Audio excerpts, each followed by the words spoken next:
Hi hello ಎಲ್ಲರಿಗೂ ನಮಸ್ಕಾರ. ನಾನು ನಿಮ್ಮ ಸಂತೋಷ್. ಟೆಚ್ ಅಂಡ್ ಟೆಚ್ ಚಾನಲ್ಗೆ ಸ್ವಾಗತ ಸುಸ್ವಾಗತ.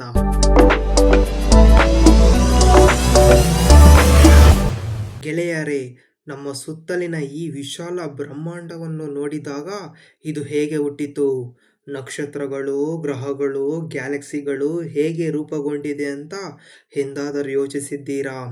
ಈ ಪ್ರಶ್ನೆಗೆ ಉತ್ತರ ಕಂಡುಕೊಳ್ಳಲು ವಿಜ್ಞಾನಿಗಳು ಹಲವು ದಶಕಗಳಿಂದ ಸಂಶೋಧನೆ ನಡೆಸುತ್ತಿದ್ದಾರೆ. ಇವತ್ತು ನಾವು ಬ್ರಹ್ಮಾಂಡದ ಹುಟ್ಟಿನ ಬಗ್ಗೆ ಇರುವ ಅತ್ಯಂತ ಪ್ರಬಲ ಮತ್ತು ರೋಚಕ ಸಿದ್ಧಾಂತವಾದ ಬಿಗ್ ಬ್ಯಾಂಗ್ ಥಿಯರಿಯ ಬಗ್ಗೆ ಸರಳವಾಗಿ ತಿಳಿಯೋಣ ಬನ್ನಿ.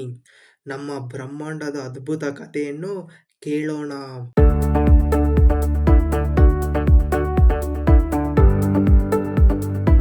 ಬಿಗ್ ಬ್ಯಾಂಗ್ ಸಿದ್ಧಾಂತದ ಪ್ರಕಾರ ಇಡೀ ಬ್ರಹ್ಮಾಂಡವು ಸುಮಾರು 13.8 ಶತಕೋಟಿ ವರ್ಷದ ಹಿಂದೆ ಒಂದು ಸಣ್ಣ, ಅತಿ ಬಿಸಿ ಮತ್ತು ಅತಿ ಸುಂದರವಾದ ಬಿಂದುವಿನಿಂದ ಪ್ರಾರಂಭವಾಗಿದೆ ಎಂದು ವಿಜ್ಞಾನಿಗಳು ಹೇಳುತ್ತಾರೆ.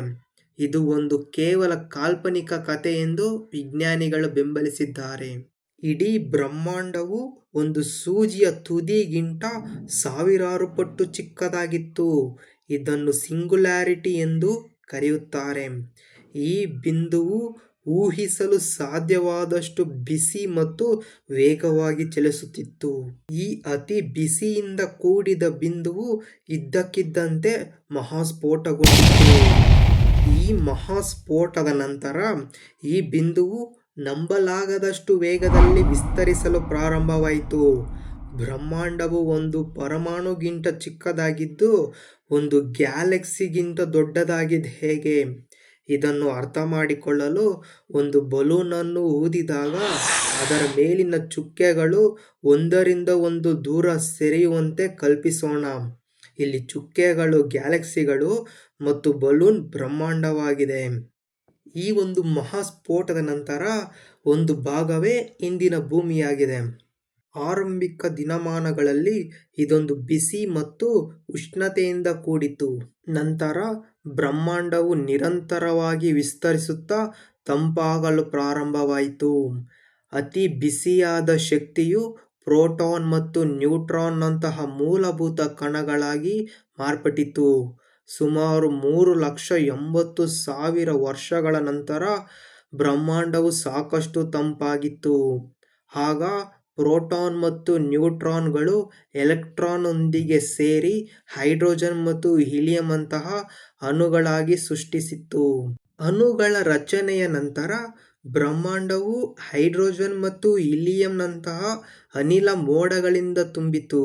ಮುಂದಿನ ಕೆಲವು 100 ಮಿಲಿಯನ್ ವರ್ಷಗಳಲ್ಲಿ ಗುರುತ್ವಾಕರ್ಷಣೆ ಪ್ರಾರಂಭವಾಯಿತು. ಈ ಅನಿಲ ಮೋಡಗಳು ಒಟ್ಟಾಗಿ ಸೇರಿ ದೊಡ್ಡ ಸಮೂಹವನ್ನು ರೂಪುಗೊಂಡಿದ್ದವು. ನಂತರ ಈ ಭೂಮಿ ಮೇಲೆ ಮಳೆ ಸುರಿಯಲು ಪ್ರಾರಂಭವಾಯಿತು. ಈ ಬಿಗ್ ಬ್ಯಾಂಗ್ ಸಿದ್ಧಾಂತವು ಕೇವಲ ಒಂದು ಊಹೆಯಲ್ಲ, ಬದಲಾಗಿ ಇದು ವೈಜ್ಞಾನಿಕ ಪುರಾಣಗಳಿಂದ ಬೆಂಬಲಿತವಾಗಿದೆ. ಬಿಗ್ ಬ್ಯಾಂಗ್ ಅನ್ನುವುದು ಬಾಹ್ಯಾಕಾಶದಲ್ಲಿ ಯಾವುದೋ ಒಂದು ನಿರ್ದಿಷ್ಟ ಸ್ಥಳದಲ್ಲಿ ನಡೆದ ಸ್ಫೋಟವಲ್ಲ, ಬದಲಿಗೆ ಇದು ಬಾಹ್ಯಾಕಾಶವೇ ವಿಸ್ತರಿಸಿದ ಪ್ರಕ್ರಿಯೆಯಾಗಿದೆ. ಸ್ಫೋಟವು ಎಲ್ಲ ಕಡೆ ಏಕಕಾಲದಲ್ಲಿ ಸಂಭವಿಸಿತ್ತು. ಈ ಬಿಗ್ ಬ್ಯಾಂಗ್ ಸಿದ್ಧಾಂತವು ನಮ್ಮ ಬ್ರಹ್ಮಾಂಡದ ಹುಟ್ಟು ಮತ್ತು ಬೆಳವಣಿಗೆಯನ್ನು ಅರ್ಥಮಾಡಿಕೊಳ್ಳಲು ಅತ್ಯಂತ ಯಶಸ್ವಿ ವೈಜ್ಞಾನಿಕ ಚೌಕಟ್ಟನ್ನು ಒದಗಿಸಿಕೊಟ್ಟಿದೆ. ಆದರೆ ಇದು ಎಲ್ಲ ಪ್ರಶ್ನೆಗಳಿಗೂ ಉತ್ತರ ನೀಡುವುದಿಲ್ಲ. ಇನ್ನೂ ಕೆಲವಷ್ಟು ಪ್ರಶ್ನೆಗಳು ನಿಗೂಢವಾಗಿಯೇ ಉಳಿದಿದೆ. ಅಲ್ಲದೆ ಬಿಗ್ ಬ್ಯಾಂಗ್ಗೆ ಮೊದಲು ಏನಾಗಿತ್ತು ಎನ್ನುವ ಪ್ರಶ್ನೆಗೆ ವಿಜ್ಞಾನಿಗಳು ಇಂದಿಗೂ ಉತ್ತರ ಕಂಡುಕೊಳ್ಳಲು ಸಂಶೋಧನೆ ನಡೆಸುತ್ತಿದ್ದಾರೆ. ನಮ್ಮ ಬ್ರಹ್ಮಾಂಡದ ಕಥೆ ಇಂದಿಗೂ ನಿಗೂಢವಾಗಿಯೇ ತೆರಳುತ್ತಿದೆ ಮತ್ತು ನಾವು ಅದರ ಒಂದು ಭಾಗವಾಗಿದ್ದೇವೆ.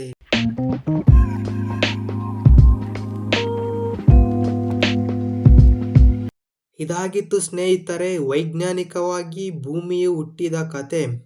ಈ ವಿಡಿಯೋ ನಿಮಗೆ ಇಷ್ಟವಾದಲ್ಲಿ ದಯವಿಟ್ಟು ಲೈಕ್ ಮಾಡಿ ಮತ್ತು ನಿಮ್ಮ ಸ್ನೇಹಿತರೊಂದಿಗೆ ಹಂಚಿಕೊಳ್ಳಿ ಮತ್ತು ನಮ್ಮ ಚಾನಲನ್ನು ಸಬ್ಸ್ಕ್ರೈಬ್ ಮಾಡಲು ಮರೆಯಬೇಡಿ. ಮುಂದಿನ ವಿಡಿಯೋದಲ್ಲಿ ಸಿಗೋಣ. ಅಲ್ಲಿವರೆಗೂ ನಮಸ್ಕಾರ.